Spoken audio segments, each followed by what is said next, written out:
The David Bohm Society presents. It's both words. See, the problem is it more that our problem is in the relationship between thought and the whole system. Right? Now, so first of all, we have to get the words there, not for the sake of, not just for the sake of their meaning, right?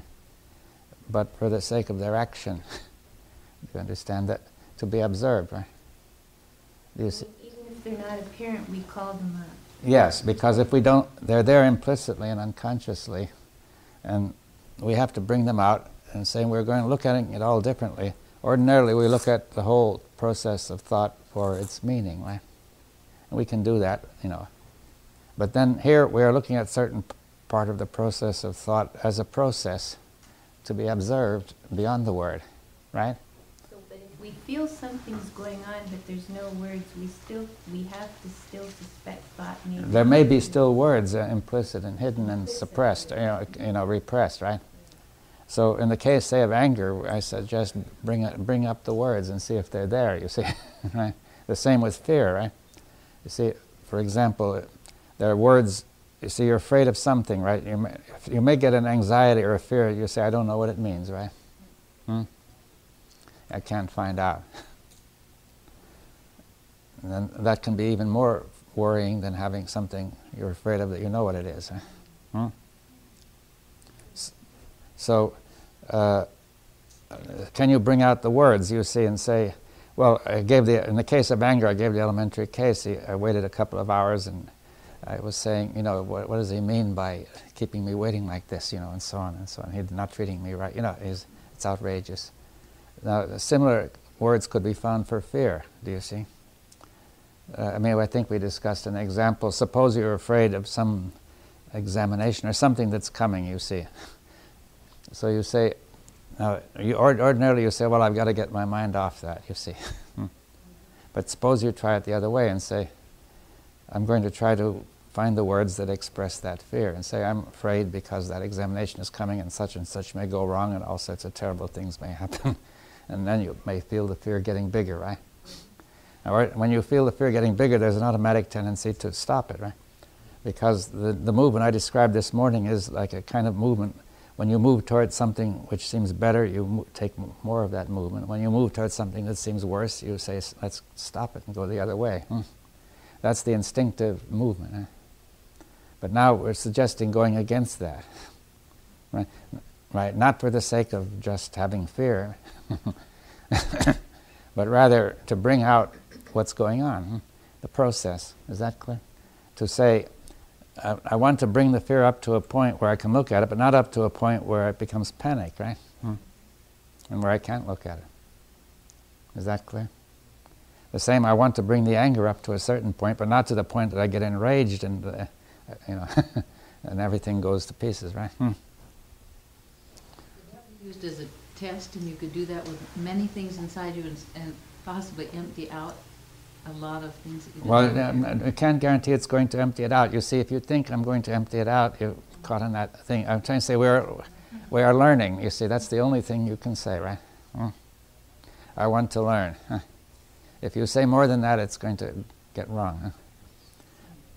So now the thing is, so you can say, okay, I'll build up all that, the fear up to a certain point and look at it. And look at the connection between the words and the feeling of fear, the sinking feeling in the stomach, the tight feeling in the throat, the chest not being constricted and the breathing not quite working right. The ball in the solar plexus, and so on, you see. Whatever it may be, you see, then you see they're connected and you see there's this tremendous pressure to keep on with the thought behind the fear. You say, there's a kind of thought behind it saying, I've got to hold to this thought of what is dangerous, or else I could just be fooling I could just have a false sense of security. Do you understand? Is that clear? So there's a thought behind it which says, I mustn't give up this thought about fear, right? Because that's too dangerous, you see. See, and there's another thought behind that, which is that I like the sense of security so much that I know that I'm very prone to avoid looking at things that are dangerous, just to feel better, right? You see, it's because you like security so much that we like security so much that we get overcome by fear. Is that clear? You see, there are several reasons. One is that once you build up a sense of security, then remember that there's always the opposite sense, which is canceling it, and then suddenly, when you remove it, you have fear, right? And so, to build up a sense of security by thought lays the foundation for fear.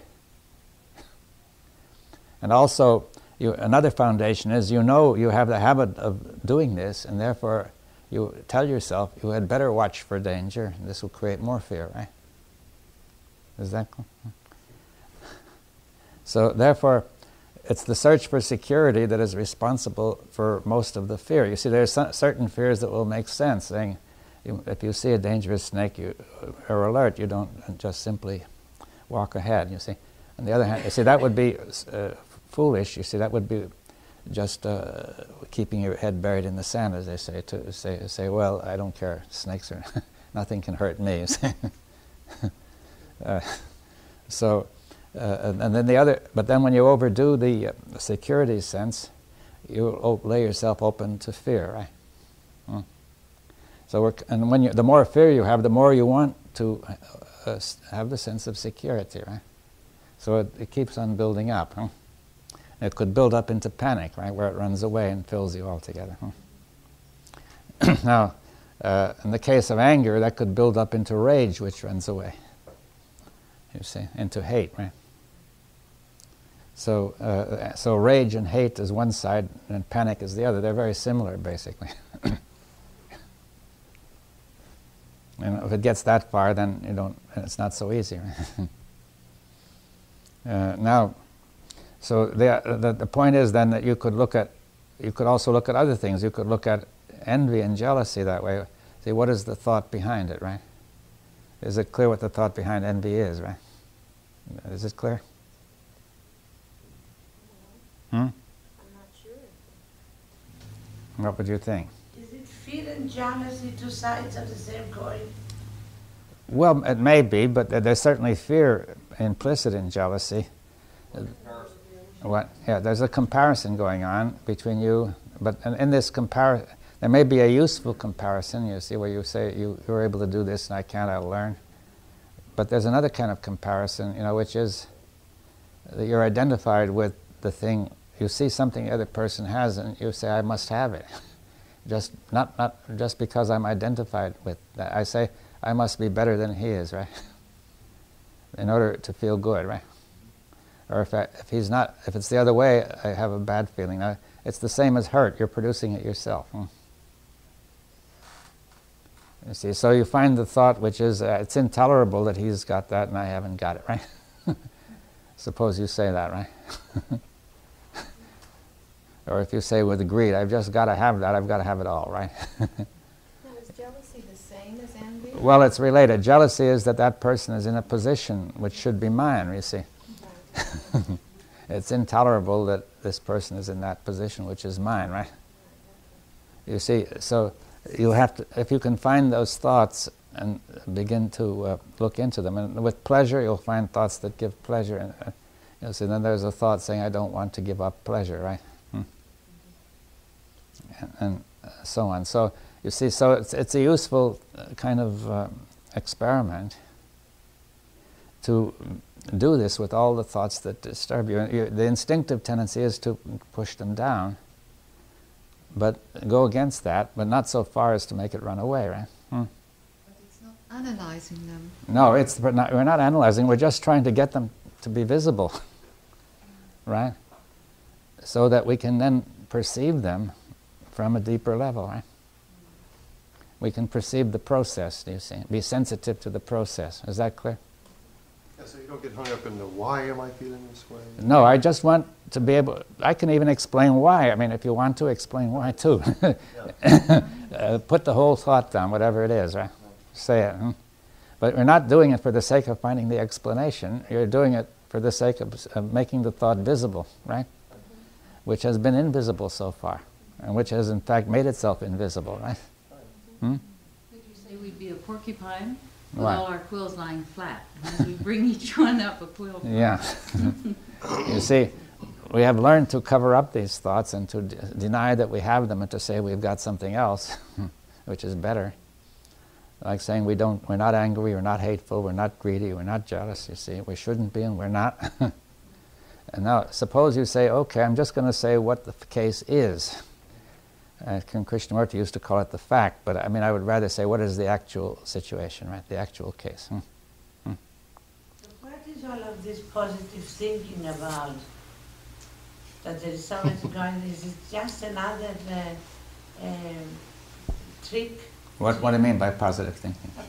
I don't know, because I'm not interested about that.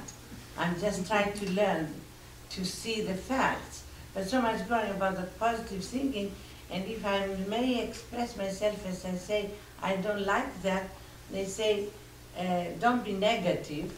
Yeah, well, there's a certain truth in that and a certain falsity. We have to go into it. You see, it's a little complex that we have to say that by thinking in a certain way you can produce a certain state of mind, so that's the truth, right? But then if you simply try to impose positive thinking to cover up something which is still there, it doesn't make sense. Huh? Do you see that? It's like a scotch tape that you prepare to put on top and suppress all the trash that it's there. Yeah, on the other hand, when you understand it deeply, then you can see that your whole state of mind depends on your thinking, and there's no point in entertaining these negative thoughts, right? But you don't even see that you're entertaining them. You see, you're just laying on top a set of positive thoughts to overcome the negative thoughts, which... Dr. Bohm, if you go through the exercise of going through the experience of your fear, letting it come out, then or even bringing it out. Bringing it out. By making yourself have these thoughts, is that what you do? Well, to try to find out if they are really your thoughts. Do you see, I'm trying to say, I'm suggesting you've got thoughts which don't come out because you've learned a long time ago to say you shouldn't have them, right? Right. Now, so I say, let's fish around for the thoughts, right? Now I say, the words will be the fishing rod or whatever, you see. So you're just searching for words that would make this... that would express your real thoughts, which are now hidden. Now, when the anger comes forth, then you say, aha, those are the Those words. must be my thoughts. Must be the thoughts. Okay. Yeah, right? Okay, so we're really fishing now. Yeah. Okay. But I'm saying that actually you have a rough idea of where to look and what words to use, and then you try, as you get closer, you get a feeling and you move the words in that direction, which makes it stronger. Right. You find the words that make it stronger, you see. So you find some of your thoughts, you see. And by actually seeing this, you get something which is more than just words, because you see non-verbally the causal relation between those words and thoughts and the anger feelings. And also the anger feelings are preventing you from giving up those thoughts, right? In other words, you don't want to give up those thoughts about that justify anger, nor those thoughts that justify fear. Is that clear? Well, Dr. when we see what you just said, is that thought seeing itself then? It's thought, we're beginning to say that something, there is an observation of the process of thought, which is seeing the thought concretely rather than the abstract content, right? Thought is a concrete, actual process. You don't see the whole of it, but you can see one part of it followed by another part. One part is the word, another part is the whole feeling and the state of the body. And we see that they're connected. You can get a sense, you get a sense that one thing is connected to another, right? That sense of connection is a sensitivity to what's actually there. For the implicit thought that is hidden. We're bringing out the implicit thought. Look at it. And look at it. Look at its structure. Look at what happened. Look at how it works. Now, see, we want it to go not too fast. It's like a wheel. If the wheel is turning very fast, you can't see the spokes. It's got to slow down. But if it stops, you won't see it moving anyway. You see, you won't see how it moves, right? What? How it functions. Yeah. The machine functions in a certain way. The wheels are turning. you want them to turn slowly and see how it functions. If it all turns very fast, you can see nothing. But sometimes there's a thought that will bring out the fear, let's say, but there's something implicit behind that thought that really is the cause, but you haven't got to it yet. It's just that first moment of thought when you have the fear. So I don't know how you get to the part behind that. Well, first, see, the thing is that to get a good familiarity with how thought and fear are connected in general. And then if you suspect that there's more behind it, then you can try to feel out and find what's more and try to put that in words, right? Is that clear what I mean? You see, you keep it up, and the idea not being to get rid of the fear, but to see how this thing works. Because it also works in a similar way for anger and for jealousy and for envy and for various other things, right? So I think that is what we were discussing. You see now.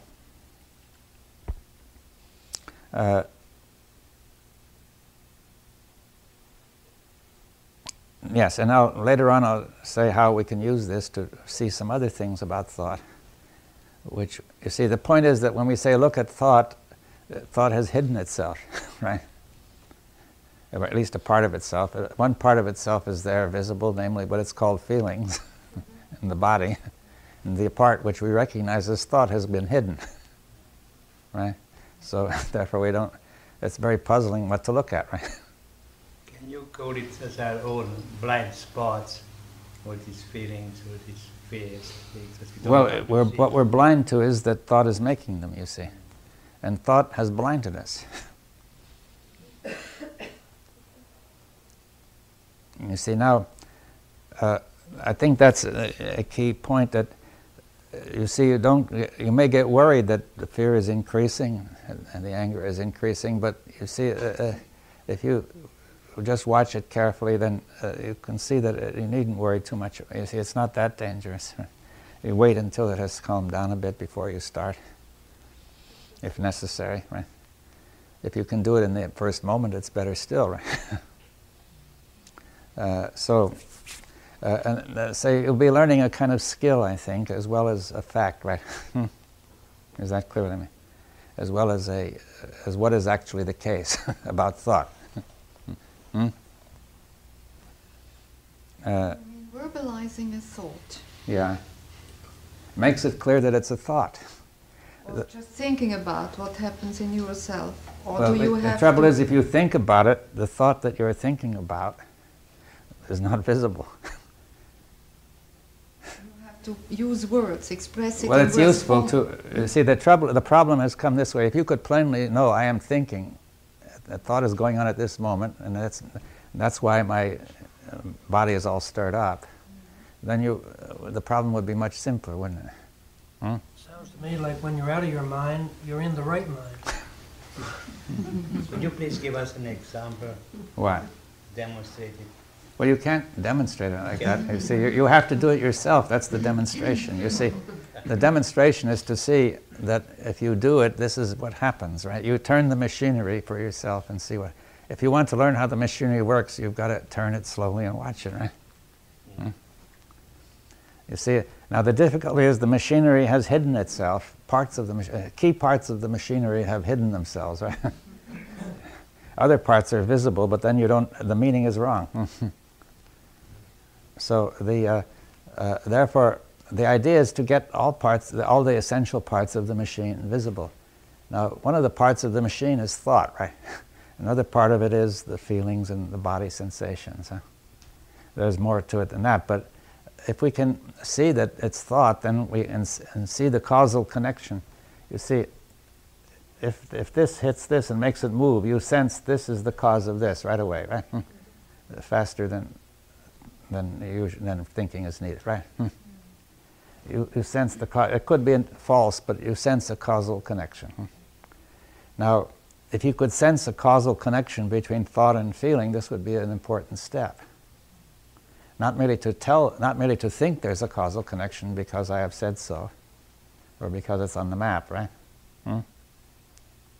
but to sense it directly for yourself. Is that clear? Now, if this thing goes too fast, you won't sense it. If parts of it are covered up, you won't sense it, right? So you've got to slow it down. It's got to be suspended to some extent so that it's not full strength, but also enough strength to see. And you've got to be sure that the essential parts are there to see. Now, thought has developed in such a way that in any difficult emotional problem, it tends to repress the fact that it is thought. Or it represses the emotion, right? If the thought is visible, then the emotion is repressed. Yeah, we want to get the two together. That's a big change. The emotion is suppressed, but somehow eventually it is going to come out. It comes out, but it's there all the time. It's just the consciousness is suppressed, but the emotion is there. You see, so now we want to bring it all into consciousness at once.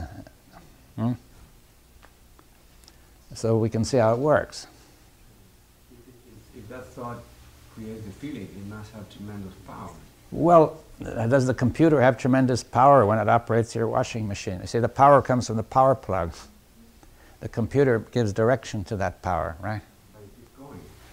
The power comes from the power plug, and the computer directs the power. The power comes from your whole system, and the thought gives it direction. It may be a wrong direction, which you don't want, right? What you're doing is sensitizing us to looking in a certain direction that we normally don't look. And if you're kind of prepared or sensitive toward this, maybe you can catch it and see it. Yeah. Yes, you see, that the thing is that there's something, when we say look at thought, we have to see, one of the key things to see about thought is that there's a connection between thought and feeling and the rest of the body, and that there's a pressure from the emotional side in this case to distort the thought to make you more comfortable. The emotions are demanding that you do something to make you more comfortable, right? And thought says, what does this mean? I've got to do something. And if it says this emotion has no point, the emotion doesn't go away because it's coming from the program, do you see? So then thought says, well, I've got to solve this somehow. So it says, let me try this. It tries one thought, another, and it finally finds a thought that makes you feel better. And however, that is self-deception, right? So that makes it worse. See, or otherwise, sometimes it's the other way around, that you've got an emotion and thought says you shouldn't have it, right? So thought suppresses the emotion. It says, okay, I shouldn't have that emotion, and it says, okay, I don't have it. Then you don't see it anymore, right? It's a simple trick. Well, I think I'm going to be a bit difficult, but it seems to me that when we're talking about it like this, or even when we bring up words that call out the feeling, I'm sorry, my nose is wrong. It's not the same as when something happens and I suddenly feel anger or fear. It doesn't seem quite the same. Well, I think it is basically similar. You see, but it may be, but it doesn't seem that way. No, well, if you look at it, you'll see it is basically similar. You see that when you have anger, the first burst of anger may be emotion, but the thing that counts is the thought that keeps it going, right? Otherwise, it would dissipate very quickly, right? Now, the thought that keeps it going in the first burst has the same structure as the thought that keeps it going later when you remember it. You see, it all comes from the memory anyway. Well, that's the point. When you suddenly have reaction, it doesn't seem so. It doesn't seem that way, but I'm suggesting that it is that way. Now we can look into it, you see. I'm suggesting that the way it seems is part of the deception, you see. The whole thing's such a mess because it's a self-referential problem. But we can get through it, you see. Yes, but that's what makes it messy, I think. It is a messy, it's difficult, but we can get through it. You see, I'm trying to say, look, I'm suggesting, and on the basis of what I've said, that the thought process is based on memory. Even that first burst of anger is sustained by a thought that comes from memory. I remember that I should be treated this way, and he's treating me that way, right? You see, that thought is what keeps it all going. There might be a burst of anger like this little child, and it's gone in a few minutes, right? But with that thought, it doesn't go, right? It's that thought that's making the worst problem. Now then, that thought is of the same structure as the thought that comes when you call it up later. It's not... I can see, it all makes sense, okay? Yeah. But still, it's very hard for me to relate the two.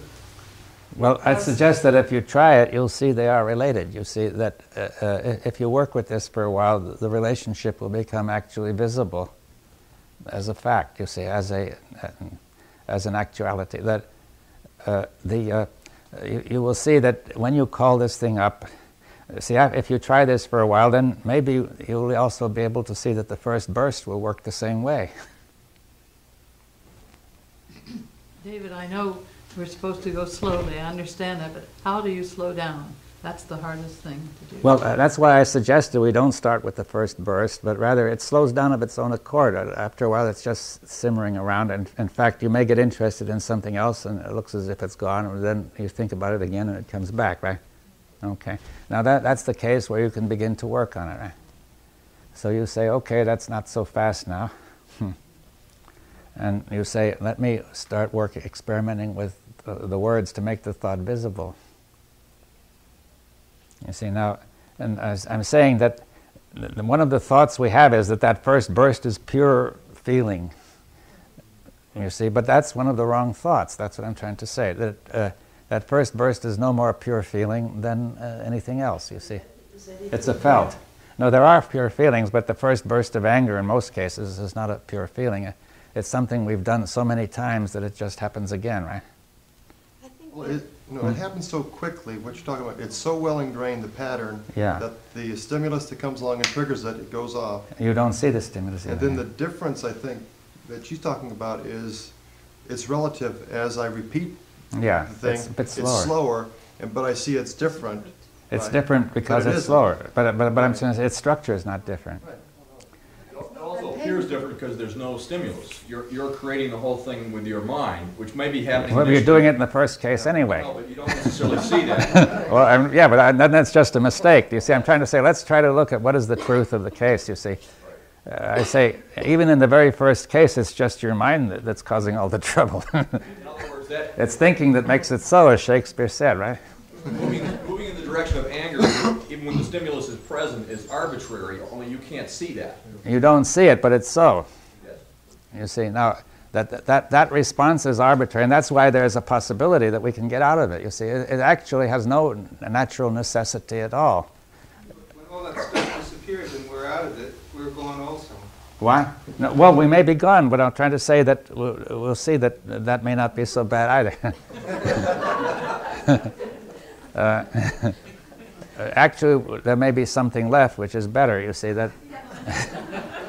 But the self as we know it may go. You see, the self as we know it is going to go anyway, because one way or another, if it doesn't go that way, it will go by destroying the human race.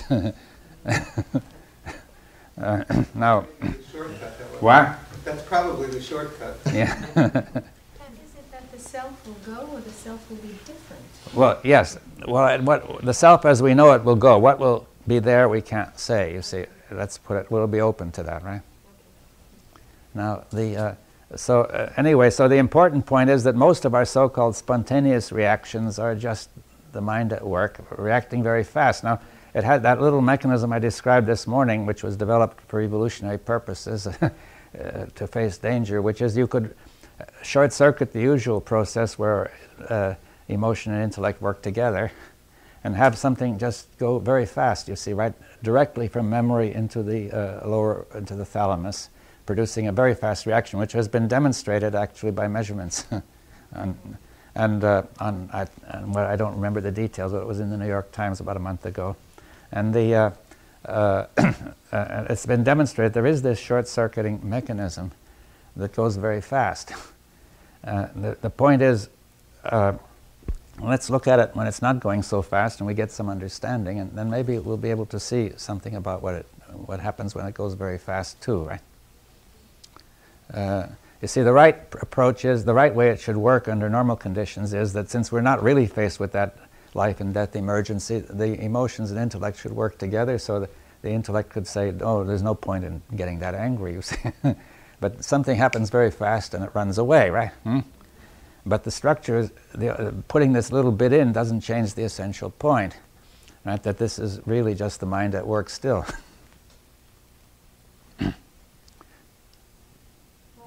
But, you know, in order to have the motivation to stay with this and slow it down, you know, and we're talking about all of these particulars, you know, are we going to start talking about the general, which is why there's so much energy and why thought is so concentrated on sustaining the self-image? Yes, well, we have to discuss the nature of the self. Now, see, we were coming to that, but I was wondering if this point is clear, you see, that. You see, I think this is something you can do which will give you some understanding and insight, and a direct fact. You see, an actual fact that you can look at, right? Did you have a feeling like guilt that you carried at a subliminal yeah. level? And could that be one of the short circuit things where... Oh yeah, guilt could produce the short circuit too, you see. So you have a feeling, but you wouldn't even talk about it to No, yourself. that's right, you just wouldn't. go Yeah, through life now, if you could bring that out, you see, let's say, without running away, but just on the edge of running away, then, what? Poised for flight. Yeah. Then find the words which express your guilt. Why are you guilty? What have you done, you see? So I am guilty because I did this and this and this and this, you see, and I shouldn't have done that, and I shouldn't have done that, and, you know, everything will, you know, people will see this and God will see it, and so on. You'll go back all the way to childhood, right? And therefore find the words and say, you'll feel the guilt coming, but don't build it up to a point where it runs away, right, with that mechanism. So then you begin to see that there's a process at work which has no meaning, right? Now, if it has no meaning, it will begin to lose its value and power. I found putting it into words slows it down. That's it. Yes, okay, good. And you see, so we'll slow it down, see what it is, and begin to really see and be sure that this is what's going on, right? Not merely, it's not merely that you think it's going on, that I have said it, other people have said it's going on. But you see, this is actually what goes on. There's only one trick with guilt. It seems to me that most of the time guilt is projected. Oh yeah, well you run away from it that way. So we don't know. Well no, you can say somebody else is guilty, for example. You can say, you can project the guilt on someone else. But then, you see, you have to be serious about it and say, okay, if I'm projecting guilt on someone else, put it in words, saying, I think he is guilty. He is the one who has done all this, and so on. Put it in words and see what happens, right? But you're afraid to put it in words, right? You'll find that. Huh? Maybe what I don't like about so-and-so is my own. Yes, but you don't want to put it in words for yourself. You see, this is the thing to notice. Put in words the exact state of feeling that you've got, right? You'll find that you don't want to do it. You see, the mind moves away. Why does it move away? Because you suspect or you're pretty sure that it's going to make you uncomfortable.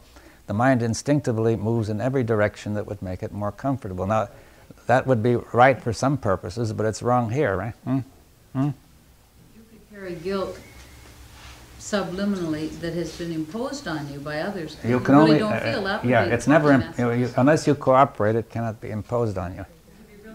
Yeah, masochistic state. No, you have to accept the truth of what is said, right? See, now let me say, if somebody says you're guilty, you don't question it. You have to say that's true, right? Otherwise it can't be done, huh? See, let me bring this point out and then we'll... You see, finally there's one crucial stage at which the whole thing is made to work. There is a judgment as to what is true and what is real. Now, if you say this is only a thought, then it doesn't affect you very much, right? The minute you say this is true and that what I'm thinking about is real, then you're engaged in it, right? Yes. So if somebody says you're guilty, you don't question. You say, this is my mother and father or whoever it is. They must know, right? I'm a little child. I don't know, they know. So you say, okay, that's true.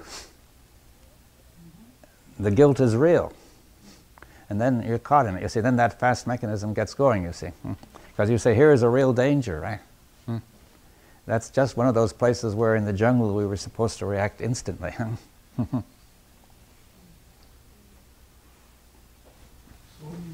what's going on is we're starting to sort out the difference between what's reality, like whether there is any genuine reason for anger, or whether it's something that's based on something that happened an awfully long time ago. Like we're making a dividing line between present and past. Right? Yes, or even the immediate past. It may have happened a minute ago. You see, and also the things that are more important than those events are the conclusions that you accepted that this is the right way to go about it. You see, that you are to, that whenever something happens, you must ask, you naturally ask, what does it mean? And you start to think, what does it mean? But your thought is already caught up in that whole process, so that it's aimed at making you feel better and not at telling you what the truth is, right? And therefore it gets worse. Do you see it? So normally the mind is, its general mechanism is to avoid pain and seek pleasure. That's sort of what yes, and seek security and avoid danger, right? And that's healthy and basically for the animal, right? Yeah, that's what it's doing without playing around with it. But if you start to play around with it like you're suggesting, you're going to have to accept a certain level of discomfort in order Agreed. to something. Yeah, but you say, I do it because I see it's necessary and important. Right? You, even to do anything necessary, you accept discomfort. Now, see, if you want to make money, you've got to accept a lot of trouble and discomfort very often. Right? Now, this is more important in the long run than making money. That's the meaning you're giving to the situation. Yeah. Therefore, you will, if you see this, you will accept the discomfort and the insecurity, right? You see, even to climb a mountain, you may accept discomfort and insecurity. You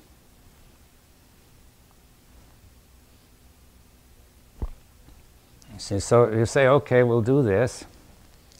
And we now say that the judgment of what is true and what is real is crucial, but those judgments might be made from direct perception, of sensitivity, or they might be made from the program saying, I accept that all things of this nature are true, right?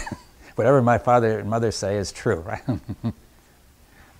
Then it happens automatically. If my father or mother says it, or somebody else, an authority says it who is in their place, then I say that's true, and then I'm caught, right? So the machine has caught itself, right?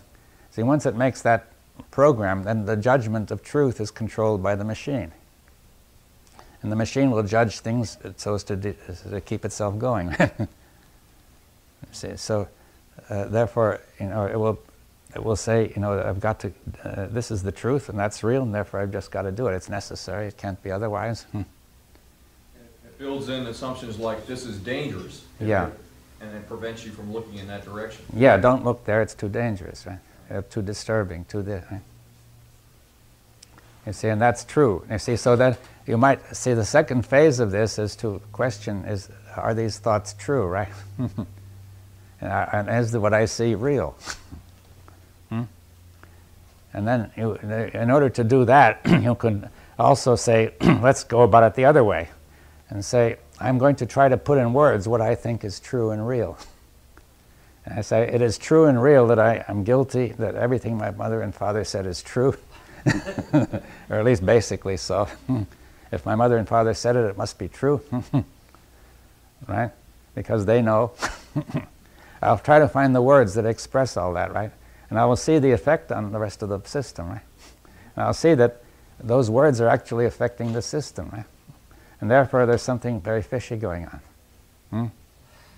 Right? Is insecurity a form of sensitivity? Well, you may sense that you're insecure, but you can also have it from a thought saying, I'm insecure, right? I ought to be secure and I'm insecure. You could say I'm insecure in certain situations. That could be a thought. In such and such a situation, I'm always insecure. Right? Then you will feel insecure. Right? Now, suppose you put it in words, right? You will feel the insecurity. Then you put it in words. This thought is true, and the insecurity is real. And you know it's false, but you put it in words anyway. Not because you're out for the meaning of the words, but because you want to see what they do. this force, it's not quite the same. It is the same. It works nevertheless. You see, very often when you know something is false, you cannot get out of it. You see, isn't that clear? So, once again, the thought itself has no meaning except the meaning that we give to it. Yeah. Well, the meaning that thought gives to it. You see, because it's a cult a lot of times. Beyond the person. It's you're saying the parents or the grandparents. Or yeah, but it's all here now, right? In the memory. But it didn't come from. Well, doesn't matter where it came from. You see, this would never have worked if you had not cooperated by agreeing that this is true. What? It would never become part of the program unless you Yeah. did it. It would never become an effective part of the program, you see. It would have been just a memory, you see, nothing much. Right?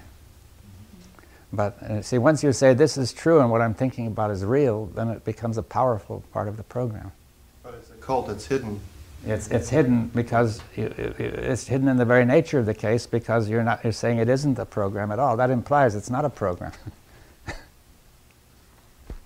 Kind of like it's like we're temporarily, it's like make believe. We're going to make believe as if this were true.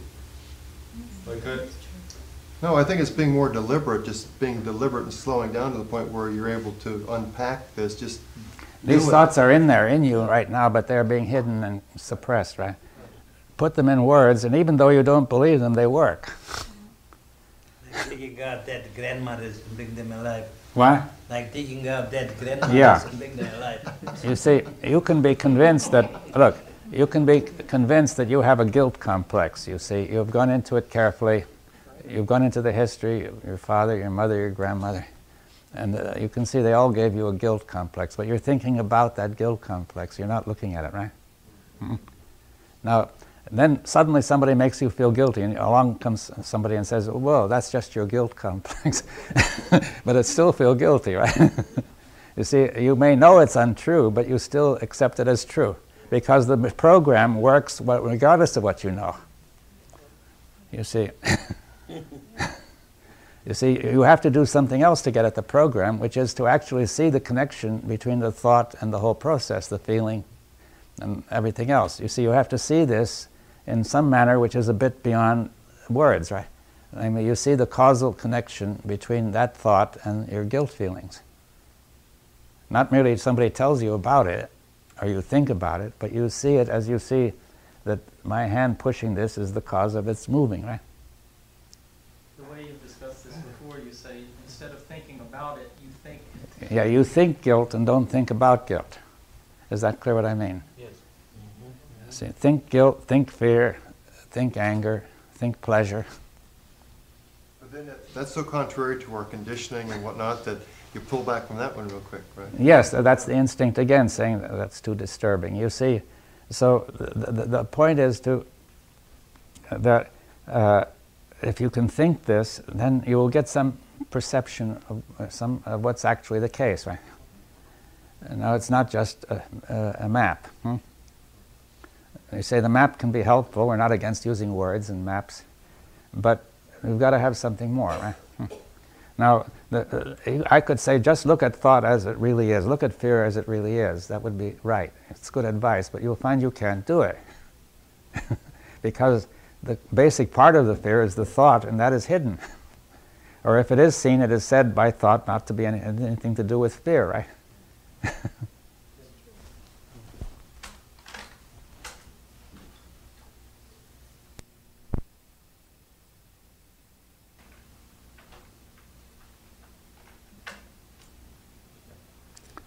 Right, now you will see the necessity of this, and only that can make you do it, you see. Now you see, let me say something about necessity, because that's closely connected to what is true and what is real and what is necessary, right?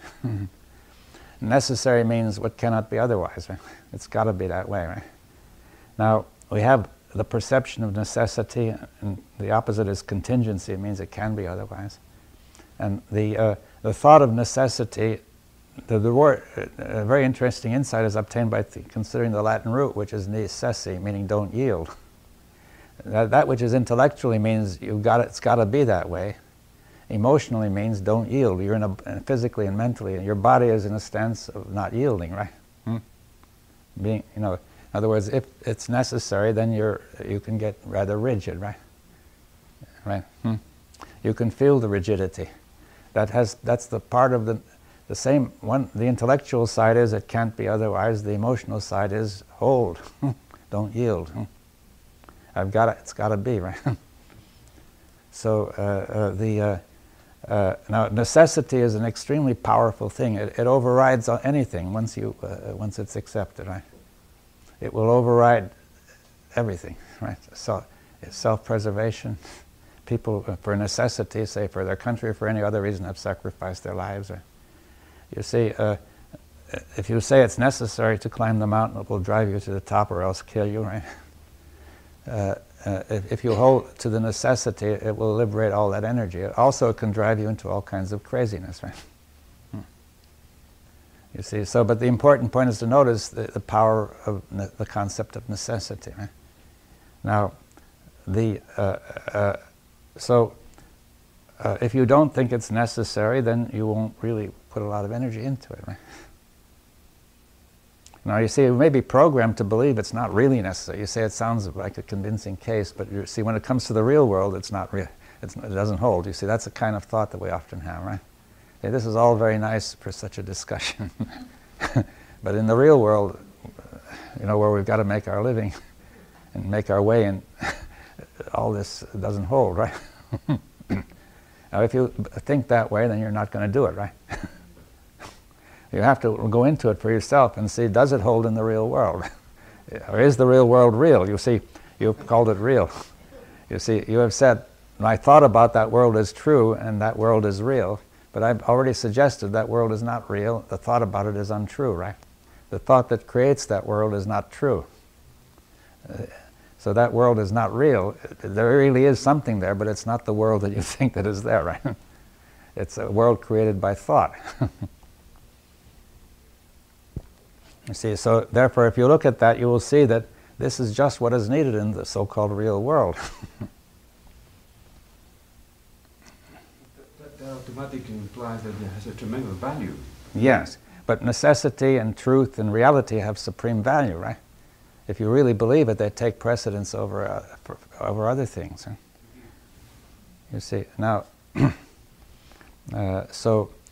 therefore, and you see, then you should put in words. You may find you don't believe it, you see. In fact, you intellectually you're convinced of it, but you say, really, I don't believe it, right? So you put it in words, all that, right? And saying, I don't really believe this stuff. I believe that we can get on with the present way and just go on and everything will work out somehow. You see, whatever your thought may be, right?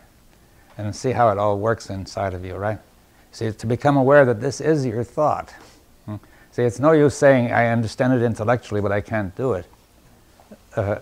See, what happens is that you have one thought which is perhaps correct, that may be at the intellectual level. You don't allow it to reach the other level, because there's another program at the other level which says none of this can be true, right? It says, I don't want it to be true. Because it's disturbing and... It disturbs my equilibrium and everything. When you say it's disturbing, is that disturbance a form of sensitivity? No, the disturbance is a belief that it's going to be disturbing, right? The status quo is going to be changed. What? The status quo, the equilibrium. Something will be changed, and I sort of get a sense of anticipation of how bad it's going to be, right? But that's part of the whole illusion, right? When I first, I'm going to talk about myself, when I first felt that I had to believe that from my parents, it was a question of survival. So it's very hard to question the belief. Yeah, I understand. We mustn't blame the child for doing this. The child is too young to know all this. He gets caught in it, you see, right? But now we are not children, you see, but we are acting as if we were.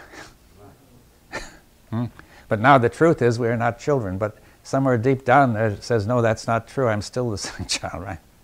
And what you're saying, we've got to integrate that sometime. Well, we've got to see the falsity of it. You see, the integration consists in seeing the whole structure is absurd and nonsensical, right? You see, we're saying, I do not have to be what I was as a child, right? But we have a thought which says, I've got to be that I have an identity. So, you know, let's see, it's connected with the notion of the self, right? Is that clear? You see, why have I got to be? It's necessity, right? Well, now, necessity overrides everything, right? So I've got to be that because that's me, right? What I was as a child is what I've got to be now. I'm saying that therefore I can't stop repeating that thing. It brings up like a sensation of something is dying there. Yes, well, you may, all that may be, but then you may have the thought I'm dying and you get a feeling I'm dying, right? Something is dying. Yeah. Yeah, but we say if this is necessary and important, then we stick to it, right? See, if somebody's on the battlefield and they say, oh, I get a feeling I may get killed, I better turn around. Something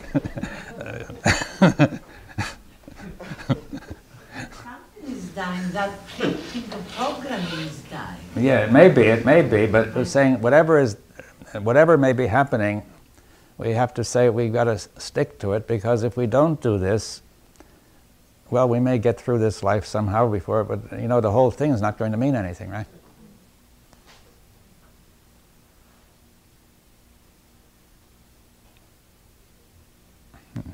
See, for much less serious causes, people face the utmost danger of death and discomfort and maiming and everything, right? Torture, murder. They've done everything for much less serious things, right? So pain would be the doors to peace. What? If you stay with that, it may be the door to peace, but it may not be even as painful as you think, right? Because the pain is due to how you think about it. But it would normally seem that way. It doesn't seem that way, but I'm suggesting, although you don't have to take my word, it's something to explore, that this is the case. You're saying when it becomes painful, to pay attention to that and see that that is also thinking? Yes. Right. We know already, I've suggested to you, that pain can be caused by thought, right? And it will produce more thought. Yeah, because you ask, what does this pain mean? What's its cause? So in other words, it moves from what you were looking at to now focus on pain. Yeah. And the thought behind it. Find the words which would produce the pain.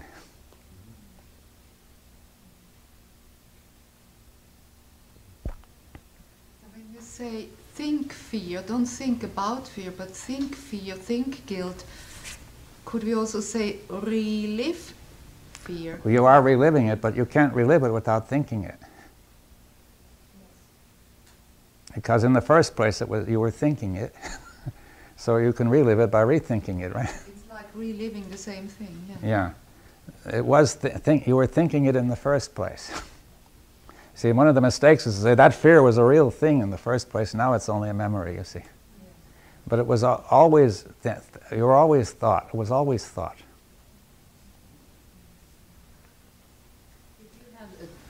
My mother remembers there was a night she came home, and it was between when I was 6 and 9. Because I remember where she said we were living. And she said, I said, now I know what it means to have a conscience. But she may have said guilty conscience. I have no idea what that would be. I was going to ask if you had something like guilt.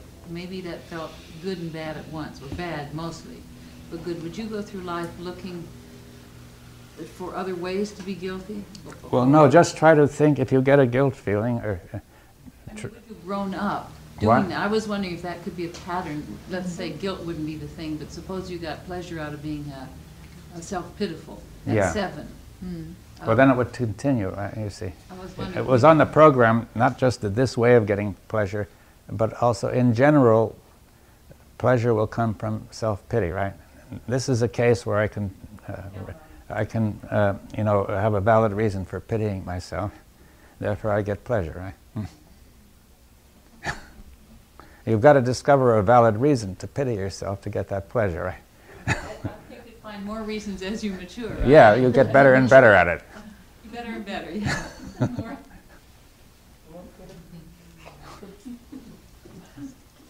you think that this mess that the human mind is in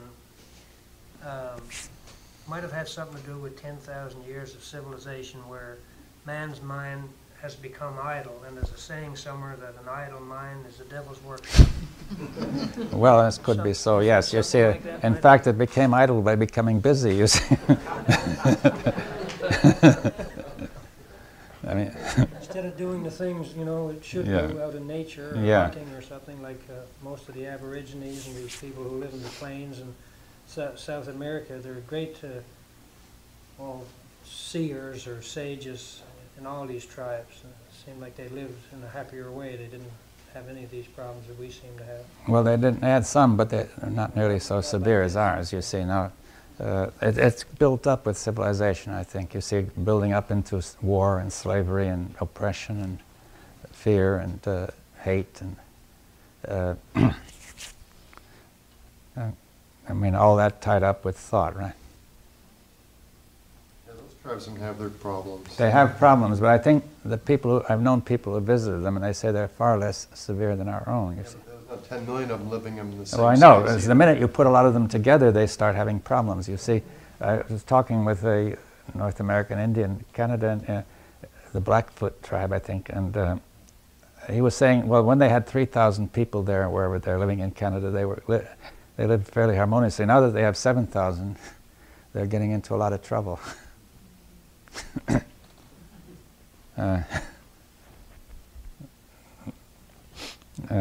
Anyway, I think maybe this would be, what do you think, a good place to make a break. And then I think we should discuss in the next period the self, a bit more of its structure and time. And, you know, the immediate, you know, the question, possibly a few questions of that nature that would bring us to something deeper. I mean. dbohm.com